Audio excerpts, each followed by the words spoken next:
نتعرف على زكريا عتو، ملاكم دولي من الديار الفرنسية. زكريا من أصول فاسية، بدأ مساره الرياضي في سن صغير. بعد الاحتراف أصبح بطل فرنسا ثم أوروبا. ككل مغاربة العالم، زكريا فخور بأصوله المغربية ويحرص على زيارة المغرب رفقة أبنائه كل عطلة.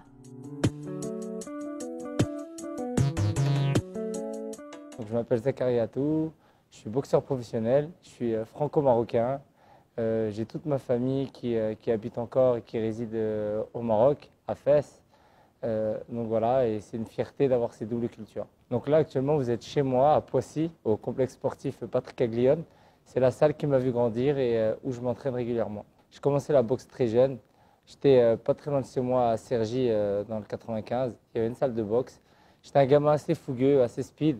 Et du coup, on se promenait avec ma maman.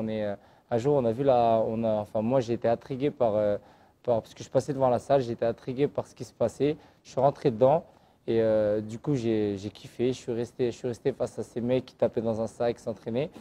Et en rentrant à la maison, j'ai saoulé ma mère pour faire de la boxe. Elle avait peur un petit peu parce qu'elle appréhendait. Voilà, vous savez, voir son fils se prendre des coups, c'est pas forcément quelque chose qu'on aime. Et donc, du coup, elle m'a inscrit. Après, par la suite, j'ai tout de suite accroché, j'ai aimé cette activité, ce sport. Donc, je me suis inscrit et l'entraîneur avec lequel j'étais a décidé de partir à Poissy quand j'avais 13 ans. Donc, du coup, j'ai décidé de le suivre moi également. Je suis venu à Poissy à partir de mes 13 ans. Je commençais à boxer à 8 ans. Je suis venu à 13 ans à Poissy. Et donc, voilà, ça n'a jamais été. Après, l'adolescence, on préférait les copains, le quartier plutôt que la boxe. Donc il y a un moment dans ma vie où j'ai dû mettre la boxe de côté. Mais je suis très vite revenu à mes premiers amours parce que du coup, la boxe c'était quelque chose d'important pour moi et donc ça me manquait beaucoup trop. Et donc je suis revenu et j'ai eu la chance de faire des résultats, ce qui m'a permis de devenir boxeur professionnel, enfin de passer professionnel. Et donc aujourd'hui, en tant que boxeur professionnel, j'ai été champion de France, j'ai gagné plusieurs ceintures internationales, j'ai été champion de l'Union européenne et champion d'Europe.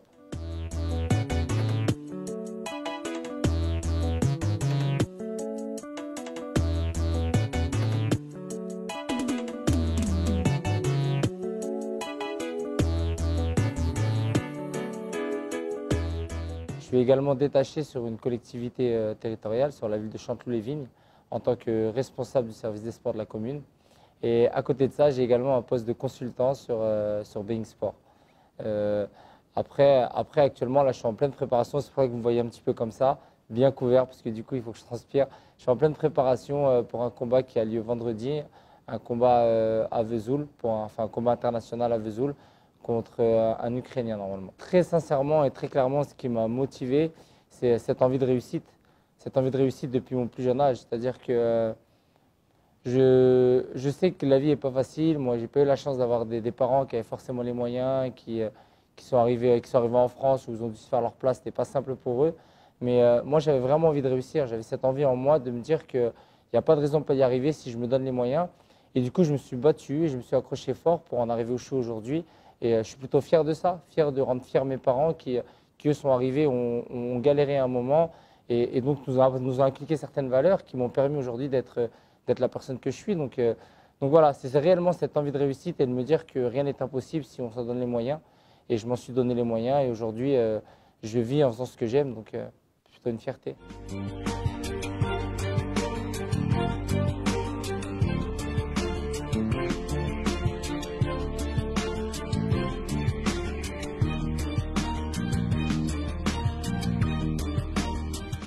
J'ai eu plein d'obstacles dans ma jeunesse et dans ma carrière sportive. Bien évidemment, on sait que ce n'est pas simple. Moi, j'ai grandi dans un quartier, ce n'est pas forcément simple. Mais ce n'est pas pour autant que ça m'a démoralisé ou j'ai lâché prise. Parce que pour moi, la finalité, c'est d'obtenir ce qu'on veut. Donc, peu importe le temps qu'on met, peu importe les moyens, à partir du moment qu'on s'accroche et qu'on se donne justement les moyens, on peut y arriver. Et c'est ce que je me suis toujours dit dans ma vie. Je me suis dit, peut-être que lui, il a mis 6 mois à obtenir ce qu'il voulait. Moi, il m'en faudra peut-être 5. Ou 5 ans, 3 ans, 10 ans. Mais la finalité, c'est vraiment avoir ce que je veux. Et la boxe, ça a été pareil. Bien sûr que ça n'a pas été simple au départ. Moi, je suis passé professionnel dans un moment où la boxe, ce n'était pas l'effervescence en France, où il n'y avait pas de moyens, il n'y avait pas de de télévision qui donnait les moyens, pas de promoteur. Mais malgré tout, je me suis accroché. Et aujourd'hui, voilà, je suis la preuve vivante que si on se donne les moyens et on fait ce qu'il faut, et ben on peut y arriver. Et aujourd'hui, je suis champion d'Europe et c'est avec grande fierté que je le suis. Et je ne dois rien à personne pour ça. Donc, juste ma volonté et mon envie de réussir.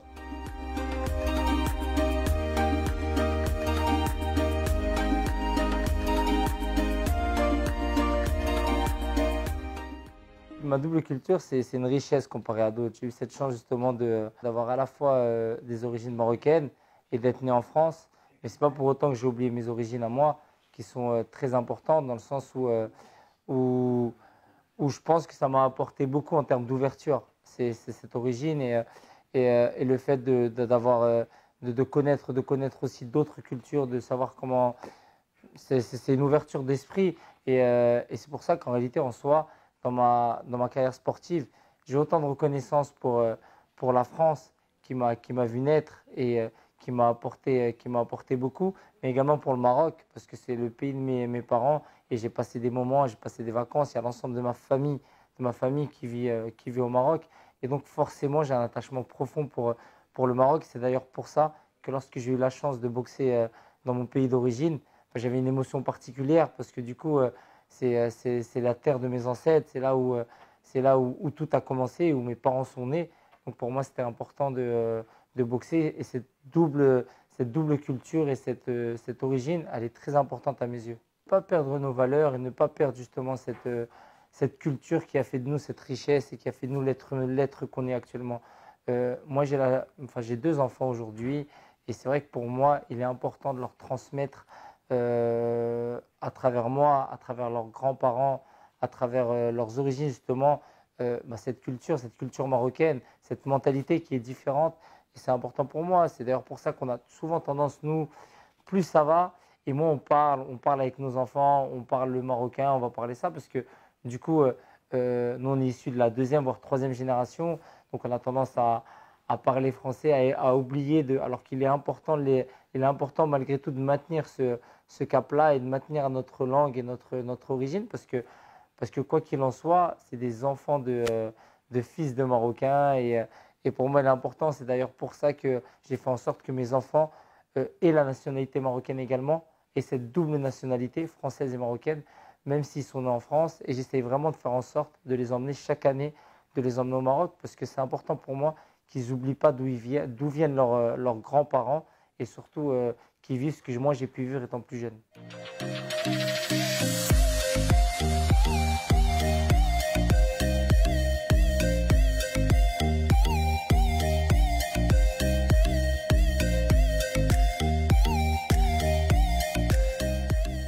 Alors le Maroc d'aujourd'hui, pour moi, je trouve qu'il se développe bien. Moi, du coup, forcément, moi je suis né en France, mais j'ai eu la chance d'y aller depuis longtemps. Et donc j'ai pu voir un petit peu l'évolution à travers mes moments de vacances, mes moments de vie au Maroc. Et je trouve qu'il évolue bien, qu'en réalité, en soi, même en termes économiques, il y a de plus en plus de choses qui se développent au Maroc. On le voit en termes de tourisme, en termes de développement, quand on parle de développement économique, un petit peu de tout, sur ce qu'on met en place, au Maroc dans les différentes villes. Je trouve que du coup, il y a une très bonne évolution et on a la chance justement aujourd'hui, la chance et la fierté de voir beaucoup de Marocains qui sont appelés en Europe, qui sont appelés aux États-Unis, qui sont appelés dans le monde, de par leur connaissance, que ce soit au niveau médical, que ce soit dans les métiers de l'informatique, dans les métiers, enfin dans différents métiers, pas notre culture, notre savoir s'exporte très bien et c'est ça qui nous rend fiers, c'est de voir le pays évoluer tel qu'il est actuellement et de se dire que ça va dans de bonnes voies, enfin dans le bon sens du moins. Alors l'idée que j'ai de la France aujourd'hui, c'est en soi, on a plutôt de la chance on a de la chance parce que moi qui justement cette double culture, je peux faire la comparaison et en soi, je suis quand même fier également d'être français d'origine marocaine parce que je trouve qu'on a la chance dans ce pays, on donne malgré tout la chance aux personnes ayant les compétences, même si c'est pas ça, même s'il faut se battre plus que les autres, on leur donne quand même la chance. Et donc, moi, je trouve que la France, c'est un pays qui évolue bien également. C'est un pays dans lequel j'ai fait mes premières armes, dans lequel j'ai pu obtenir un métier qui me plaît et dans lequel je m'épanouis. C'est un pays où j'ai pu avoir de la reconnaissance également. Donc, c'est quelque chose qui est important pour moi. Et, euh, et donc, non, je pense que je suis fier et ravi d'aujourd'hui représenter la France et de représenter également le Maroc.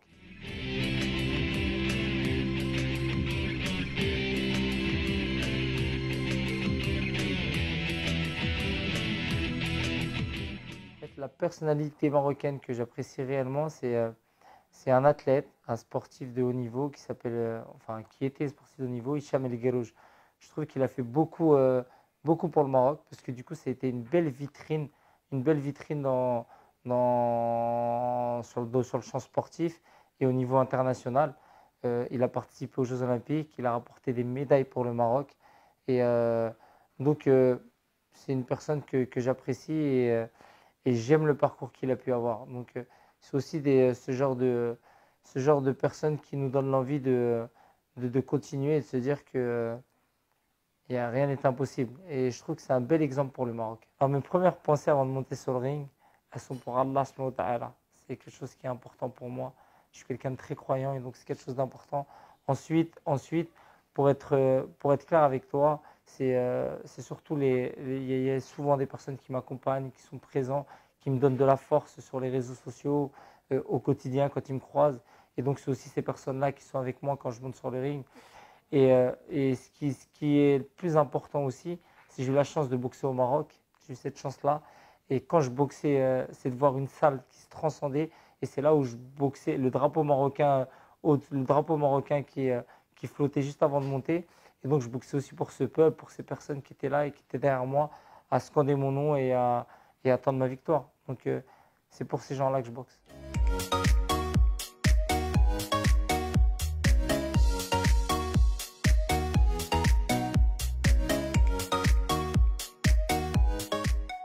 Je me présente, je suis le père de Zakaria.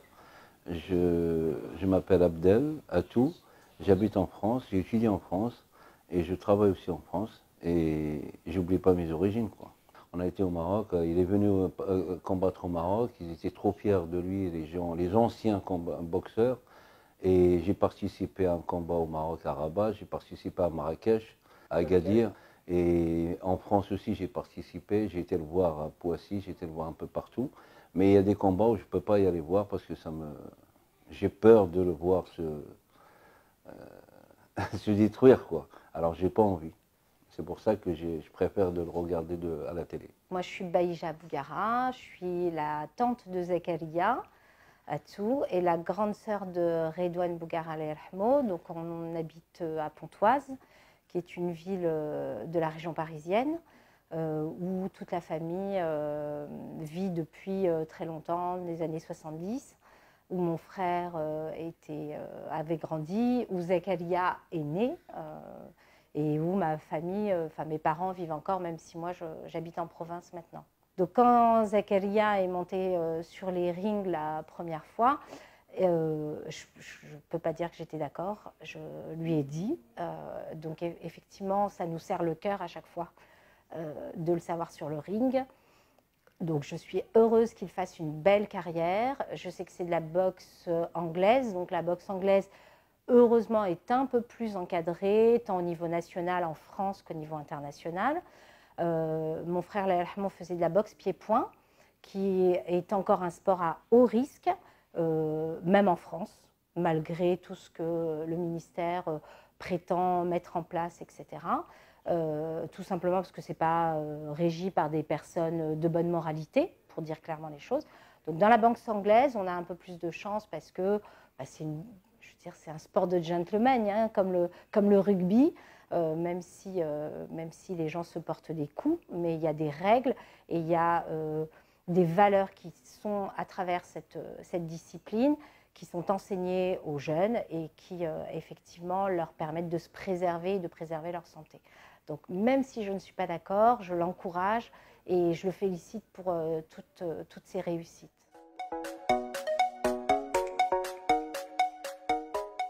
Alors, la personne qui est en photo, c'est une personne très importante à mes yeux. C'est mon oncle. C'est mon oncle qui a malheureusement perdu la vie il y a de cela 20 ans. C'était un très grand champion, c'était l'un des précurseurs dans son sport. Et lors d'un combat aux États-Unis pour un titre de champion du monde qui remettait en jeu, bah, malheureusement, il a perdu la vie à la suite de ce combat. C'est-à-dire qu'il est rentré dans le vestiaire. Le combat a fini, il est rentré dans le vestiaire et c'est pas ce qui s'est produit. Il s'est retrouvé à l'hôpital avec une hémorragie cérébrale et malheureusement, il a perdu la vie suite à ça. Et moi, pour moi, c'était un exemple. Tu vois, quand tu me parlais d'un exemple marocain tout à l'heure, et ben pour le coup, moi, c'était un exemple de ma vie en termes de conduite, en termes de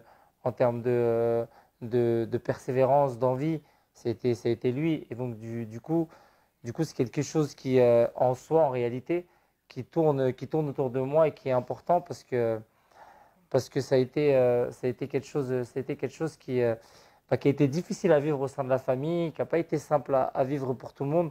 Parce que du coup, moi, derrière, je suis devenu boxeur également.